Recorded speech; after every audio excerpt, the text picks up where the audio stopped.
નમસ્કાર દર્શક મિત્રો, અમારી ચેનલમાં આપનું ફરી એકવાર હાર્દિક સ્વાગત છે। તો મિત્રો, પાપમોચીની એકાદશીના દિવસે ચૂપચાપ ખાઈ લેજો આ એક અમૃત તુલ્ય વસ્તુ। માતા લક્ષ્મી સાક્ષાત તમારા ઘરે આવશે અને એટલો પૈસો આવશે કે તમે સંભાળી નહીં શકો। વર્ષની સૌથી મોટી અને સૌથી ચમત્કારી એકાદશી કહેવાય છે, પાપમોચીની એકાદશી કહેવાય છે।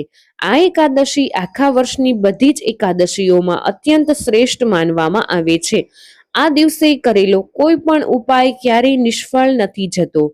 જે કામ સાચા મનથી કરવામાં આવે તેનું ફળ જરૂર મળે છે। ભક્તો, પાપમોચીની એકાદશીની રાત્રે તુલસી માતાને એક ખાસ વસ્તુ જરૂર બાંધાવી જોઈએ। આ દિવસે ગૌ માતાએ એક વસ્તુ જરૂર ખવડાવવી જોઈએ।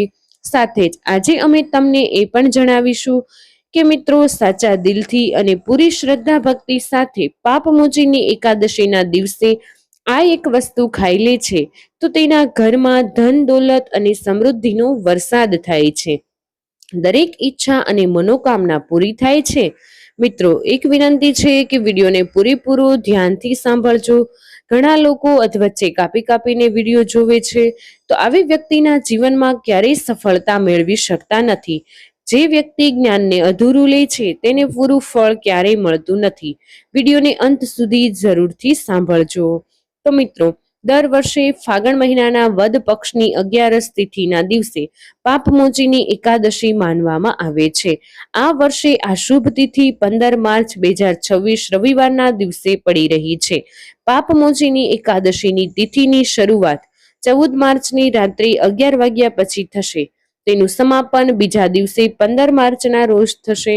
આ વર્ષે આ દિવસે સર્વાર્થ સિદ્ધ યોગ અને શુભ યોગોનો સંયોગ બની રહ્યો છે। આ યોગોમાં ભગવાન વિષ્ણુની પૂજા કરવાથી સાધકને મનોવાંછિત ફળ મળે છે। આ દિવસે જો માતા લક્ષ્મીની પૂજા સાથે કરવામાં આવે તો વૈવાહિક જીવનમાં સુખ અને સમૃદ્ધિ બંનેનો વાસ થાય છે।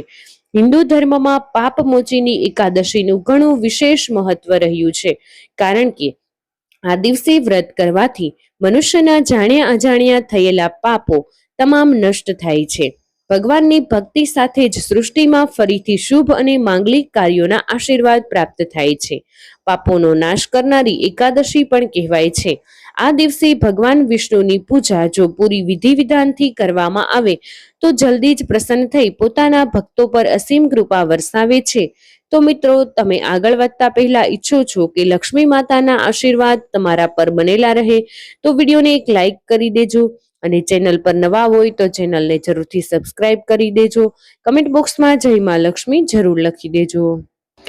પાપમોચીની એકાદશીના દિવસે વ્રત રાખનાર વ્યક્તિએ નિર્જળા અથવા ફક્ત જળ આધારિત પદાર્થો પર રહેવું જોઈએ। જો કોઈ વૃદ્ધ, રોગી કે બાળક હોય તો એક સમયનો ફળાહાર કરી શકે છે। આ દિવસે ચોખા અને મીઠાનું સેવન ન કરવું જોઈએ। તામસિક આહાર જેવા કે ડુંગળી, લસણ, માંસ, વાસી ભોજનનો ત્યાગ કરો। દિવસભર ભગવાન વિષ્ણુ અથવા પોતાના ઈષ્ટદેવની ઉપાસના કરો। ઓમ નમો ભગવતે વાસુદેવાય નમઃ આ મંત્રનો જાપ જરૂર કરો। પાપમોચીની એકાદશીના દિવસે પૂજા માટે સૌથી પહેલા શેરડીનો મંડપ બનાવો। વચ્ચે એક સુંદર ચોક બનાવી તેની મધ્યમાં ભગવાન વિષ્ણુની મૂર્તિ અથવા ચિત્ર સ્થાપિત કરો। ચોકની પાસે ભગવાન ચરણ ચિહ્ન બનાવવામાં આવે છે, જે પૂરી પૂજા સુધી ઢંકાયેલા રહે છે। ભગવાનને શેરડી, શિંગોડા, ફળ અને મીઠાઈ અર્પણ કરો। ઘીનો દીવો પ્રગટાવો, તેને આખી રાત બળવા દો। વહેલી સવારે ભગવાનના ચરણોની વિધિવત પૂજા કરો। પછી ભજન કીર્તન કરતા કરતા ભગવાનને જગાડો।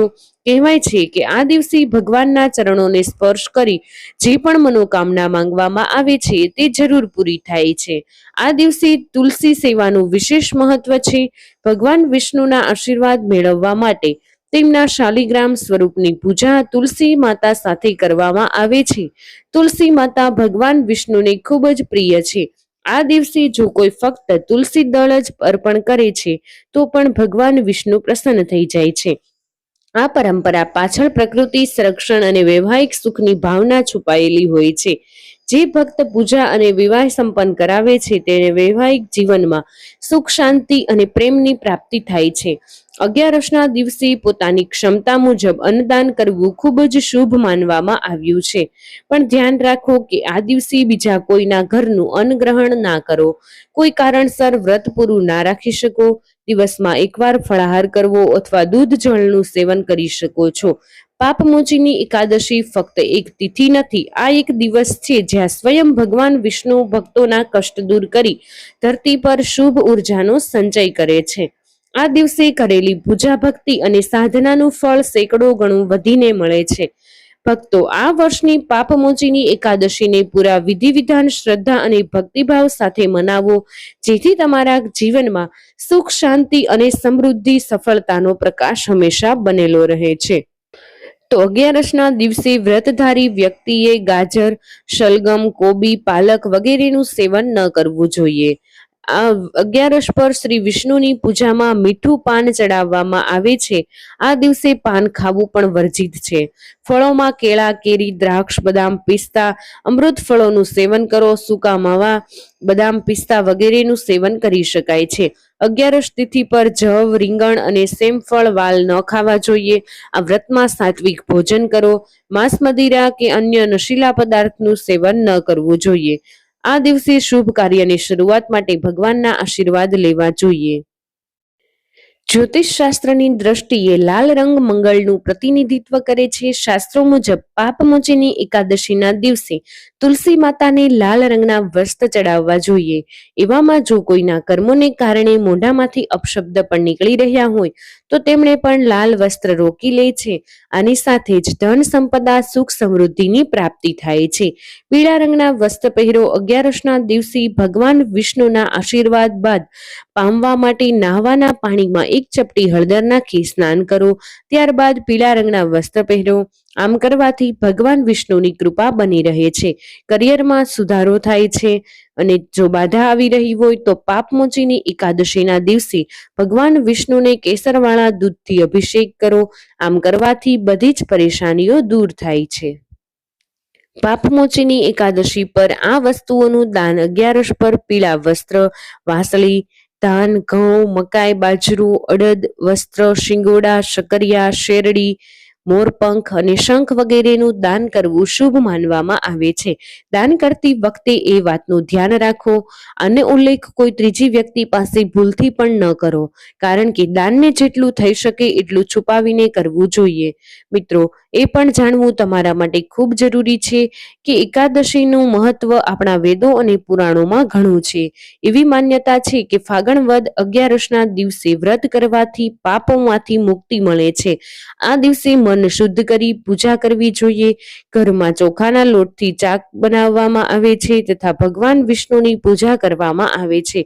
પાપમોચીની અગિયારસને પાપોનું નિવારણ કરનારી તિથિ તરીકે ઓળખવામાં આવે છે. અગિયારસના આ દિવસથી મંગળનો સ્વાહક ફરીથી પોતાની શક્તિ પ્રાપ્ત કરે છે. ફાગણ વદ અગિયારસના દિવસે તુલસી પૂજાની સાથે જ ઘરમાં બધા સકારાત્મક કાર્યો રૂપથી શરૂ કરી શકાય છે.